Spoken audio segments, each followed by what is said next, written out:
Models are at a point where they can do 90% of the work human beings are doing. The biggest bottleneck in any form of AI capabilities is the context that it's dealing with. And if someone has to solve it, it should be us. You can be the world's most intelligent person, you can be a PhD, but if you don't have access to the right resources, what do you do with all that intelligence? Similarity is not relevance. That line is doing a lot of work.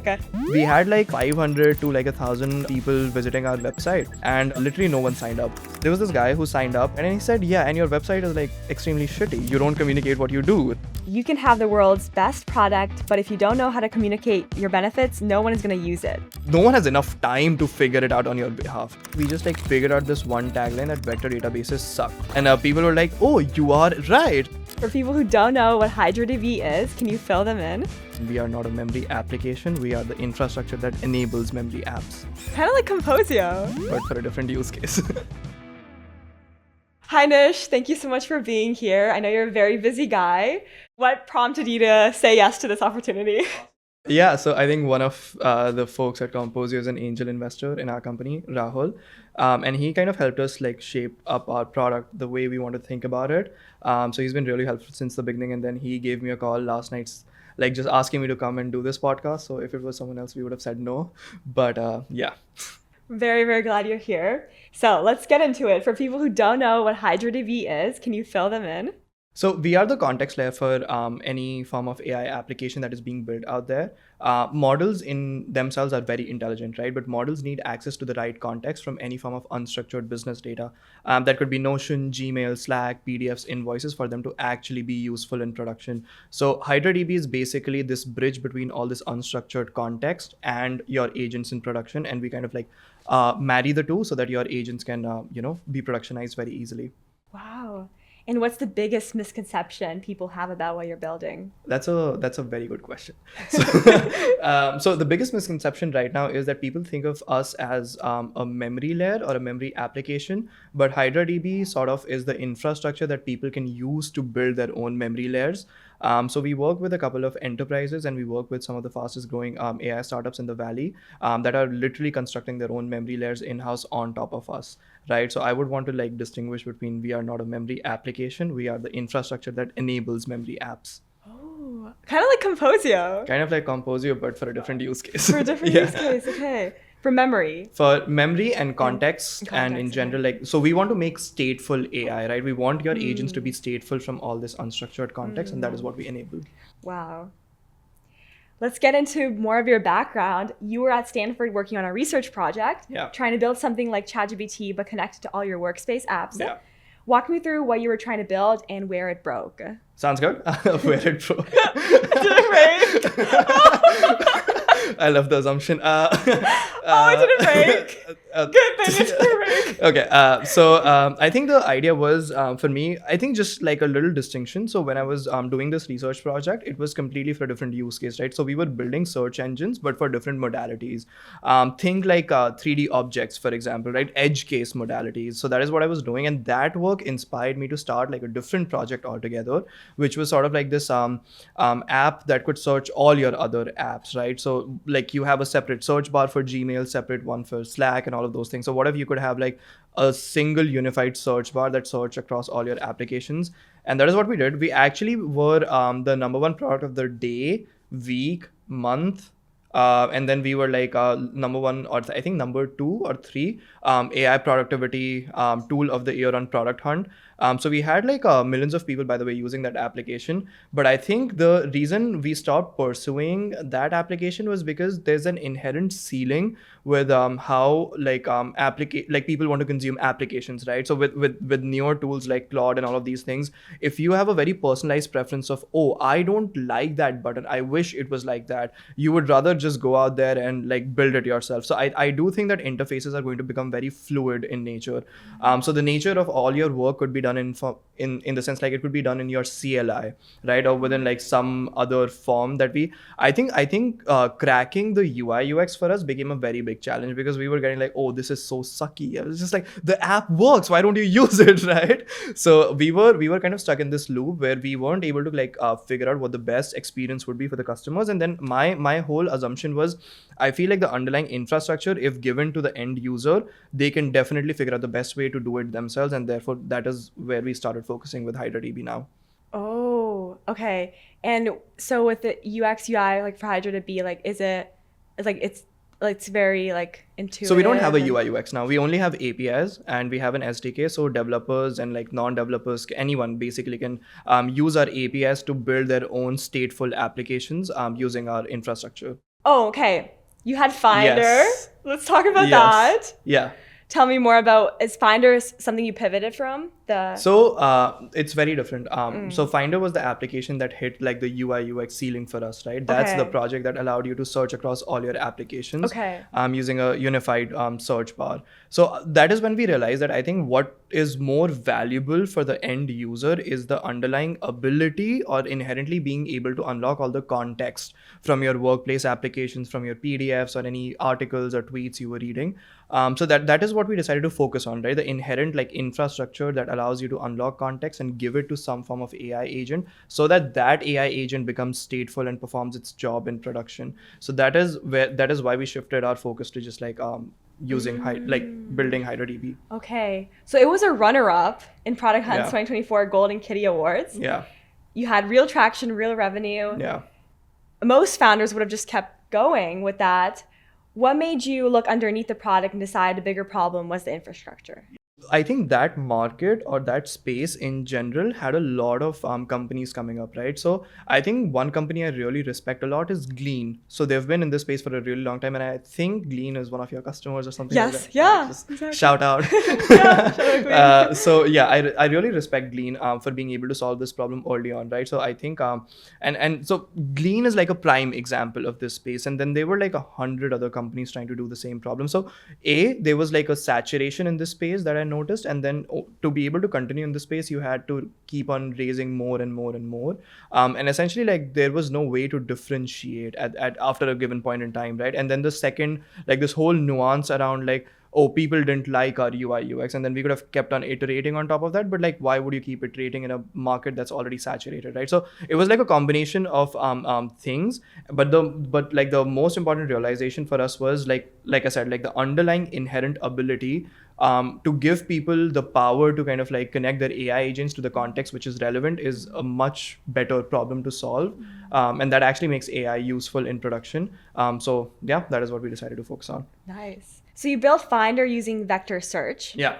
And then you built HydraDB as a vector database. Now you're raising, is it 6.5 million? Yes, but there's some interesting developments on that front, so we'll keep you updated. Okay.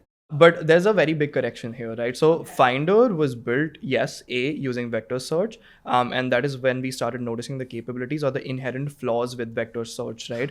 Vector DBs, for like everyone that's going to tune in. So vector DBs are basically like this thing that converts text into some numerical representation, and then you use some search algorithms to kind of go through those numerical representations to find what feels similar to a given user query, right? But sometimes that feeling is not enough for you to justify the context that is being retrieved. For example, like the best case example is if I say the word apple, right? The first thing that might come to your mind is the fruit.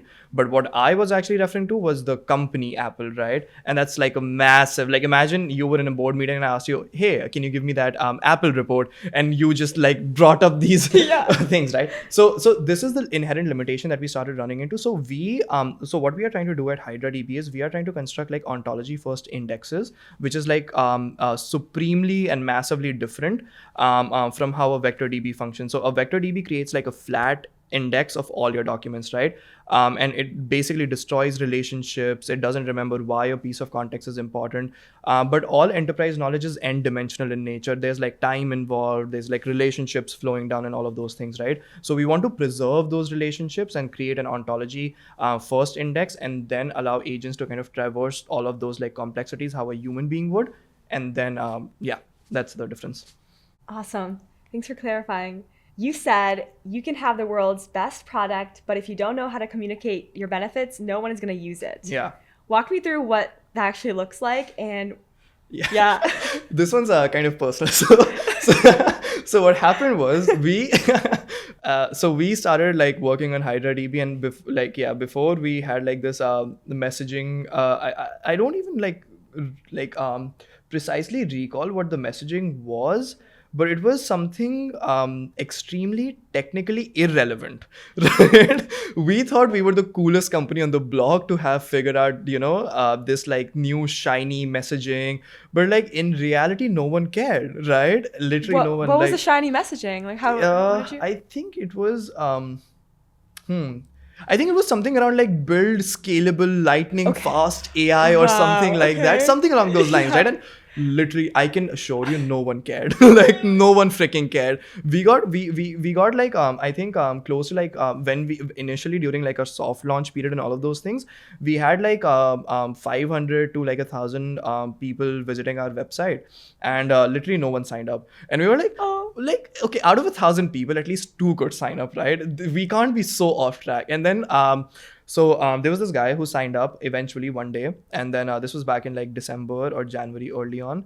And then I called him and I asked him, listen, like, why did you sign up? He said, I signed up because someone told me explicitly what you guys do. So I said, but you were on our website, right? And he said, yeah, and your website is like extremely shitty. You don't communicate what you do, right? And that's when I realized like you could genuinely have the world's best product, but if people don't know what you do, like no one has enough time to figure it out on your behalf, right? So yeah, that's how we.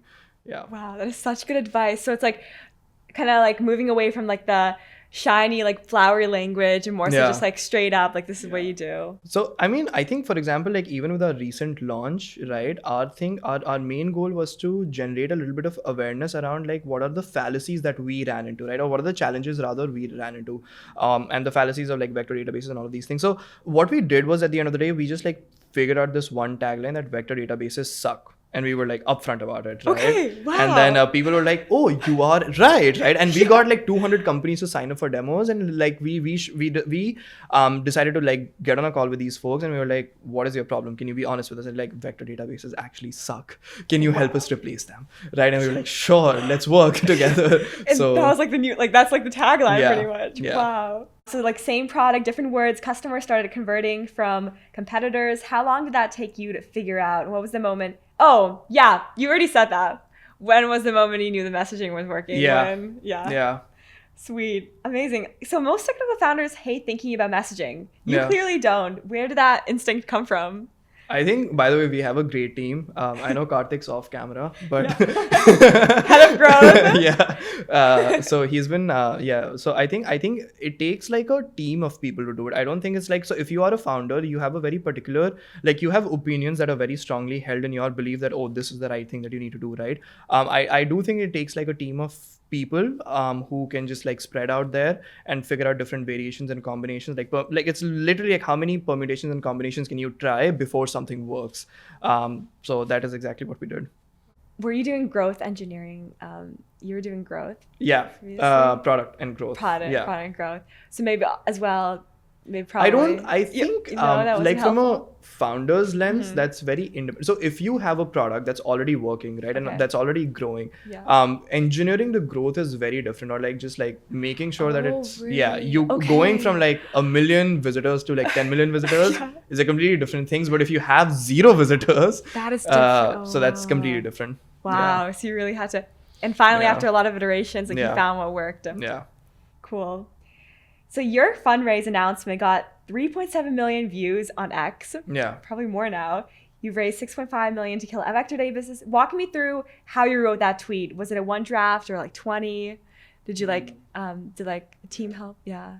I think it was like some n number of attempts to write that draft. It wasn't the first draft that we came up with. Okay. And then it was like even paying attention to the like even the smallest of details, right? That was the goal. So for example, we want to say that vector databases suck. Should it be the first thing that we put in the tweet, or should it be the last thing? What's the right balance between our claim of saying that vector databases suck and why do we want to say it, right? So tomorrow you wake up and you have this like random person on the internet shouting that, oh, vector databases suck. Why would you believe that person, right? So it had to be like, we had to figure out, oh, if we make this claim, what is the justification behind this claim that customers would actually understand, right? So it was like a bunch of like iterations that we had to do to find the fine line difference between, oh, this is where we want to just like talk about the problem, but this is how we want to explain why this problem matters. So it was like a, yeah.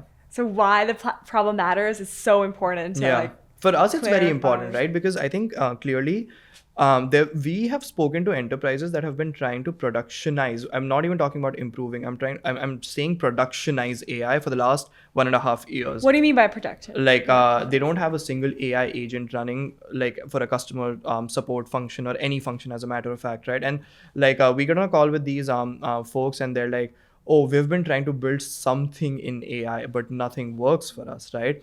And the specific numbers we get is like, oh, we have like X documents or like X things that we want our agent to, just utilize, but we're unable to do it, right? Because we don't get the accuracies that we need, or we are unable to just like ensure that our agent retrieves the right context. And we need to meet certain standards, like, because this is an enterprise, right? This is not a startup that can be like lazy with their accuracies and all of those things. So because they have to meet certain standards, and because nothing has been working for them, they haven't been able to build a single AI application in the last 1.5 years, right? And that's kind of like frightening. So we just wanted to ensure that like enterprises who saw our launch could understand why this was happening with them, right? So this is where we wanted to find some balance. Okay, the line similar, sure. Relevant? Similarity is Almost not never. relevance. Yeah, I think you're talking about that. Yes. Yeah, so I think that line has like a very like solid impact, right? Similarity is not relevance. Most search Okay. systems are working on that principle right now, but going back to our Apple example, Apple, two different things. Wow, so just because it's similar doesn't mean it's relevant. Exactly, right? There could be like a million Julias in the world, but Yeah. like that, yeah, the name being similar doesn't mean that they're the two same things, right? Wow.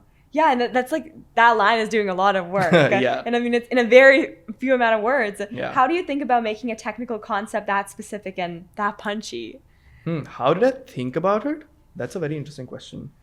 To be honest, like I think just my brain, like I don't think my brain has the right answer right now. Yeah. But I guess when you have enough conversations with the people around you, and then I think it's, once again, it's an opinion that's shaped up like after like n number of conversations, right? To be able to like, again, I do think that this tagline is very important for us, that similarity is not relevance, right? Just it's 4 words, but that could literally translate or just make you understand or make you shift your entire business from using a vector DB to something else, right? And that could literally transform your business entirely by making sure that you can now build something with AI, right? And this line is so like impactful that I think we came up with it over like I don't know. I think it took some time for us to figure out like this is the best line that we could use to convey the feeling. But I think it took a lot of conversations and talking to customers and figuring out what the best way is to condense this. That is awesome. 5,715 bookmarks. You got that many bookmarks? We expected more, but okay. You expected more? Yeah. Okay. Well, that means people saved it to come back to it. Mm-hmm. What do you think they're saving it for? And why did you expect more? Yeah. I mean, for us, the ceiling is like Always. the sky is the. You always ceiling, make sure to like have like a bigger goal, so it's like always like higher number. All the No, time. it's because we'll achieve any goal we set for ourselves. Yeah, I love. Yeah. But the thing is, I think most people might. Again, I cannot speak to why people bookmarked it, but like if I was seeing my own video, the number one reason I would have bookmarked it is because this would be the first time someone I mean, principally speaking, in the last 2 to 3 years, almost all AI applications have been built on top of vector databases, right? So even if you log on to like ChatGPT and ask a question like, oh, how do I build my own AI native email calendar, right? Or email and calendar application. The first recommendation that you get is, oh, you need some connecting capabilities or some data connectors and all of those things. You need to figure out auth, and then you need to like extract all the context. Then you need to store it in a vector DB, and then you need to make calls to that vector DB and just like extract the relevant context that is needed. So for principally speaking, like in the last 2 years, most people have built applications on top of vector DBs. But like, I do think, and I very strongly believe in this, that most organizations and enterprises that have adopted like this notion of vector DBs have started experiencing like a ceiling with the capabilities that their AI applications can literally do, right? And I think most people were unaware, or like maybe they just were like, I don't know, maybe they was just like, yeah, let's just say they were unaware of why this was happening. And I do think like if I was watching my own video, I would have been surprised, right? I've been running my application for the last 2 years on a vector DB. I know it's not there yet, but I don't know why. And I see this video and it's like, oh, because vector databases suck. Huh, that's interesting. Why don't I just like save it, revisit it and see, or maybe share it with my team later on when it's relevant. So maybe I think that's the number one reason. Nice, yeah. I love how you're very like reflective on that, and like you're very like kind of, yeah.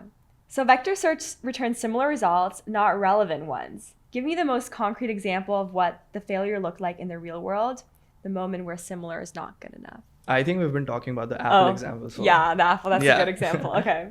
95% of Gen AI startups fail their pilots with enterprises because their AI can digest context. You cited that, that's like an MIT stat you cited.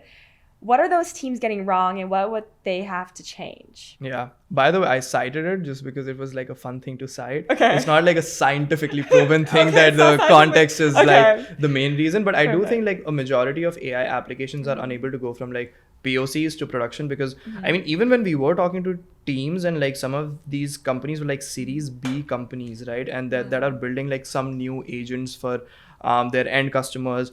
I mean, it was genuinely shocking. Like for them, POC meant running an entire, like literally uploading an entire PDF into a model like Claude or Gemini, right? And then that's a POC for them. But a productionized system actually looks like having a data set of millions of those PDFs, and you obviously cannot digest all this context in a single LLM call, right? And I do think that's a very big gap between like how POCs are being built. You take one model which has like some decent amount of like context window. You upload as much context into that model as possible. You show a demo, you show a flashy POC, but when the time is just to convert into a productionized system, you are dealing with a completely massive corpus, right, of knowledge. And then how do you refine search and retrieval and just making sure that you can scan these millions of PDFs in production? And I do think that's like a very major gap between how POCs and productionized systems are being building. So that's why I just wanted to have fun with that. How does HydraDB solve retrieval differently? Not like the pitch version, but the version you'll explain to a technical founder at 11 p.m. who's frustrated. I mean, so if it's a technical person, we just tell them that we build ontology-first indexes, and we process all of the data objects in memory. That gives them high throughput and low latencies. And they're like, yeah, let's do it. Nice. So you mentioned at the beginning that Raul connected you to the Composio ecosystem because HydraDB and Composio are solving adjacent problems. How do you think about the relationship between the integration layer and the retrieval layer? Yeah, I think like the first half of the equation is definitely setting up some strong integration capabilities. And we have done this thing, right, where some of our customers that were looking for some integration capabilities, we looped in teams, like team members from Composio, and now we have like shared channels between like our customer x us x Composio, right? Cool. So that's still happening. So nice. I do think that we want to make our customers successful. Like if you come to us and you tell me that, oh, I'm building like a deep research agent, but it has to take things from my Notion, right? Like the way we want to help you is we want to make sure that all your integrations are sorted out. We are not an integrations company at the end of the day, right? Neither do we want to, like, that's a completely different problem set. So what we've done is we just like call up Composio and we tell them, listen, just like channel, you figure this out. And then the second half of this equation is actually the context management, context retrieval, and that is what we do. So I do think like both things go hand in hand. So Composio handles connecting agents to tools. HydraDB handles making sure the right context comes back from those tools. For a founder building an AI agent today, what does that full stack look like? That's interesting. I would break it down into like 3 or 4 major verticals. Okay. I think picking the right observability stack is something that I would obviously start with. I think most founders or most builders I talk to, they were like of the opinion that they don't need observability and traceability into their systems, right? But that changes very quickly. As soon as you have like 100 or 1,000 or like maybe like 10,000 agents in production, you need to know what's happening under the hood, right? And that's why like you had analytics for simple products like SaaS products, and now you have observability and traceability for these things. I think that's one thing. The second thing is I think most AI that is going to be built moving forward has to be connected to your life, right? And your life is your work and personal stuff and all of those applications, right? And this is where something you use like a Composio to make sure that you can have like access to all these tools and data connections. And then the third thing is of course like a context management layer that you have, and making sure that you like store all of these like pieces of context, retrieve them, and then that is what makes your AI stateful. I think the final layer is that I see a lot of founders now like think about is having like maybe a smaller model, but having something fine-tuned to their own use case, right? I do think like SLMs for most use cases are like much more powerful than throwing like the most powerful model like a Claude at every single problem. So I do think that there's like platforms that allow you to host your own SLMs, fine tune and train them. So I think that's like the fourth quadrant that completes the entire picture. Cool. You said you've been connecting, Raul, with founders who need Composio-like capabilities. What's the pattern you keep seeing? What problem are those founders running into? The number one problem is that, listen, I have this idea in my mind that I want to get out there in the real world. What's the shortest amount of time in which I can get it like from ideation to production, right? And the pattern is simple. Most of the applications, and that's why I was also indexing on this statement, that most of the applications moving forward will have a component of data flowing from these applications rather than some generic PDFs being uploaded, right? I think we've moved way ahead of those like AI chat with PDF kind of applications, right? So if you're building an email assistant, you need access to Gmail. If you're building like a designer agent, then you need access to Figma and Slack. Product is like linear and cursor and all of those things. So I think it's like a holistic like connection of ecosystem that's happening. For most of the people that I now talk to. And I do see like most of the use cases that are being built on top of HydraDB are literally pulling from applications, most of them, instead of like some generic data store that has been there, with them. If you were starting an AI agent company today, what infrastructure would you buy and what would you build yourself? I mean, of course, I would start with HydraDB. Yes, of course. So it depends on the use case, by the way, right? So if you are building like a voice AI support agent, then I would look at like some foundational voice companies that are providing you with models.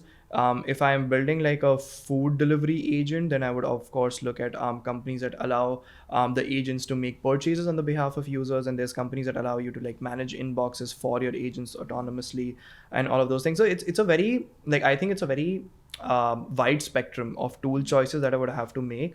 For me to decide what sort of AI agent I'm building is the most important thing I would index on, and then just like keep working backwards from there.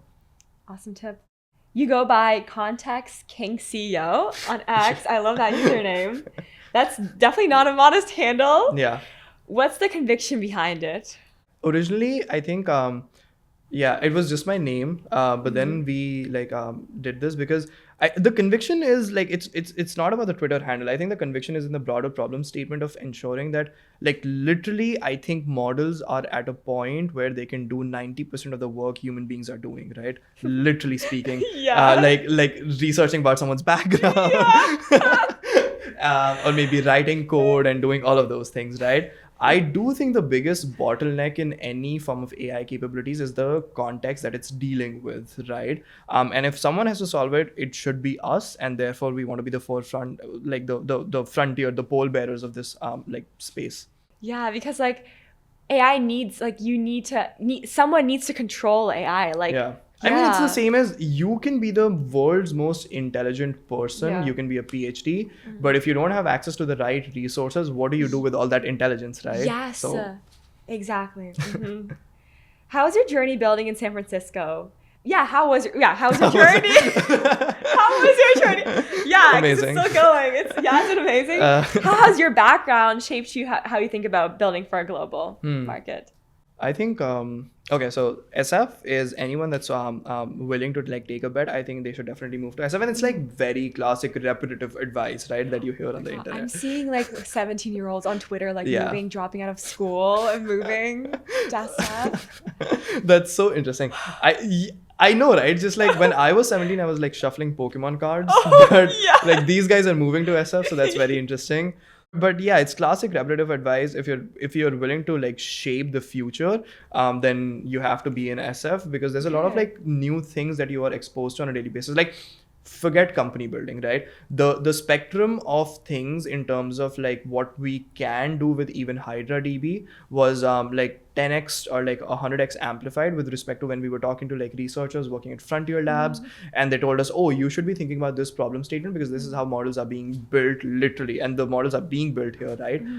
So I think just the rate of learning exponentially becomes higher. You get to hear words that you might not even have heard of on the internet, right? Yeah. And I remember like debating like the Stanford PhD on like this thing about like test time training, and he was convinced that this is going to change the context space and all of those things. And I would have not had that discussion anywhere, right? Anywhere else. So that's the number one thing. I think being in SF gave us like an edge over some of the other companies that are building in the same sense, or at least trying to. And then the second half of this equation is like, yeah, I do think that I already had like a few friends that were founders. So I was like very lucky to have worked with them. And they were based out of the Bay Area. So the one of the first times I came here was like this friend was building like this AI meeting recorder of sorts, right? And like I asked him, oh, can I just come work with you for a while and be in the Bay Area? Right? And that was like I worked with the founder, like he was the founder, and then like I really loved his energy, right? And then that was the first time I was exposed to sort of like how founders operate in the Bay Area. And the way they're thinking about like, you know, world domination all the time is Yeah. so different compared to anywhere else in the world. And that's why I think for me moving here was like the best thing we could do to just like move the company here. Wow. Yeah, because their energy is like they're very like world domination. It's not just like Yeah. dominating like Yeah. a niche or like a section Yeah. of it's like world domination. It's so interesting, and it's while it's aggressive in its approach, but I do think like some of the most fundamental ideas Yeah. like come from that sort of Yeah. aggression. Do you see yourself like living here like for a while or like even when HydraDB like scales really big? Is this I where you would be continue? living wherever our customers Okay, require wherever me to live. Got it. So this Yeah. okay, wherever Yeah. because I do know a company that end up moving to New York because they realize Exactly. that Yes. customers Yeah. move where your customers are. So Yeah. San Francisco is amazing, but if your customers are not there, maybe it's probably Or maybe you've just saturated the market, right? What if you're working Oh. with every single, while theoretically it's not true, but like, Yeah. what if you start working with every single company or every major company that you wanted to work with in SF? yeah. Then you might have to move base again and again and Okay. again till you get to a point where you get to choose where you want to be, right? Yeah. So, True. yeah. That's a point. Amazing. What are your values personally? Like not the companies, like how what do you actually operate by? That is a very interesting question. My personal values, I think I kind of optimize for like learning from people who I know have done something that I really genuinely want to learn about, right? So like I have yeah, and I've been lucky to be in like the same rooms with these folks. So how do you think of so for example, like one of my notions that were recently built up were around like how fluid interfaces would become, right? And this was like this was a conversation with Rahul, by the way, right? And I was okay. talking to him about like, oh, what do you think of the future of interfaces? Like my personal belief was like interfaces will become so fluid in nature that you could cloud code your own interface into existence. But he is of the opinion that interfaces will cease to exist overall, and that makes so much sense, right? Like it's like, why would you need an interface if like a single CLI command or like a text message could get the work done? Like most applications out there are there to help you navigate some complexity that otherwise would be very difficult to do, like your banking apps, your voice and chat apps, and all of those things, right? So I think these are different notions that I kind of I am trying to adopt and just like understand. So this is one thing I really genuinely value a lot, that I can like I love to hear different opinions from people who have specifically, like, there needs to be some weight, right, as to why I'm listening to your opinion. So this is like a two-pronged thing, and that's the number one thing I value. Yeah. Because like you like taking opinions from just anyone is like this is like the number one thing I've learned in Yeah. SF. You will meet like 1,000 people who have like 1,000 different opinions, but Yeah. if you listen to all those 1,000 opinions, you're doomed. Yeah, so you have to know like the person, the background of Yeah. them, and who you're. Yeah. Yeah. Do you feel like you're very, like you're very easily like you can easily like do you easily trust people, or are you easily like gullible to like? No, I'm a deeply mistrusting person. Oh, okay. unless So you're unless very someone, careful with, like- yeah. I mean, when you're, for example, like one of our angels, and I, of course, like he's a super hero for me, like Jeff Dean, right? He basically practically invented like Wow. Google search and all of these different things, right? Yeah.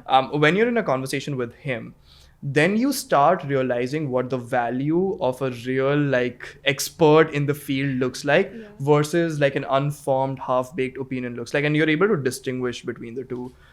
So I think that is really helpful. What's the distinction? If let's say the person who invented Google search practically tells you, That's the distinction. That is like the big distinction. Yeah.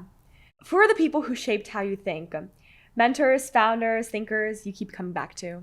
I think the number one person who's had like a very big impact on my life is, and I hope he watches this. I'll actually send this video to him afterwards. Oh, yes. Yeah. His name's Peter, and he's the guy who actually I texted to see if I could work with him and come here. Yeah. So like he was running this company called Bueller, and I worked with him for a while. So yeah, he's the number one person like I still give a lot of credit to because he exposed me to these things.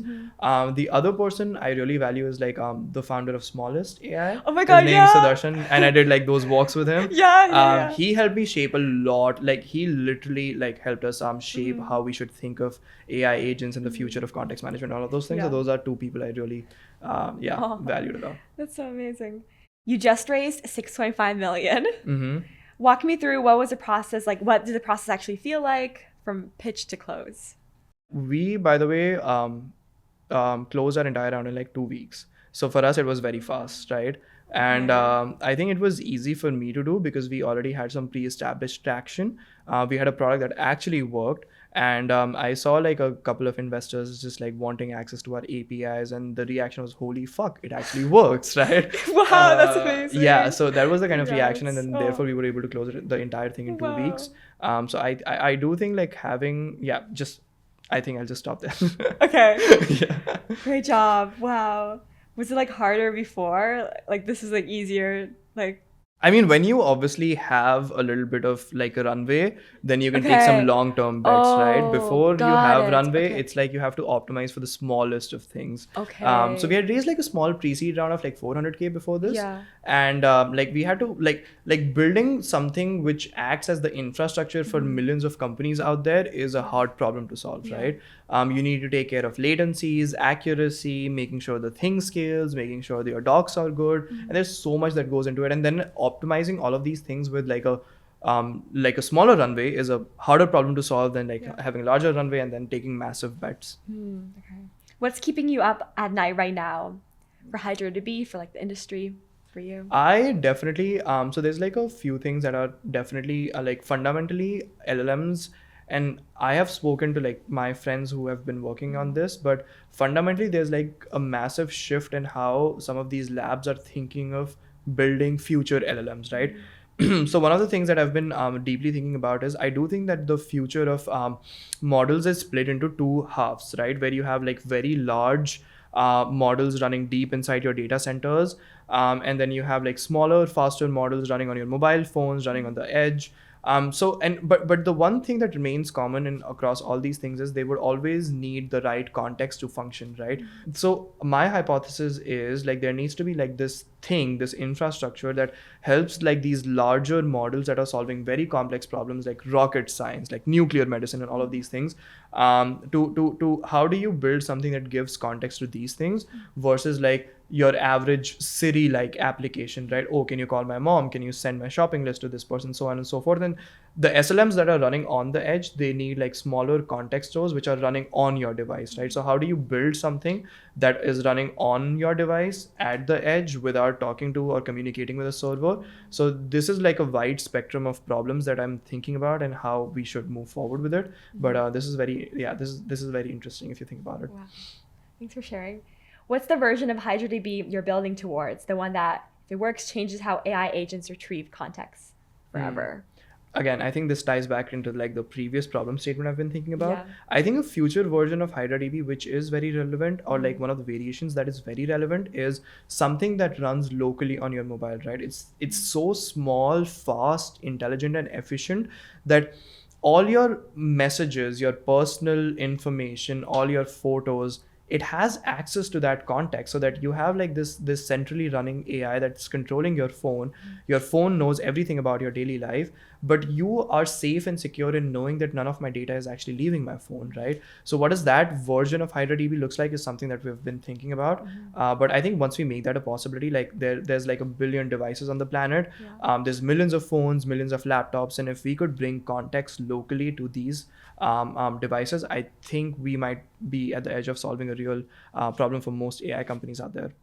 What's one thing you know now that you wish you'd known when you were first starting Oh, as a founder? okay. How long have you been a founder for? How many years now? 2 years, 2.5 years. Okay.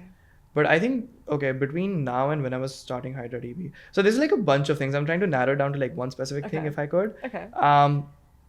But I think one thing, okay. I think this is like basics 101 Yeah. is I think the right messaging attracts the right people to use your product, and that is what a right product looks Yeah, like. you're a really good Yeah. example of that, like Yeah. that whole transformation. Yeah. That's such great advice. And yeah, thank you so much. That Awesome. was the whole Thank you podcast. so I really much. appreciate you. Awesome.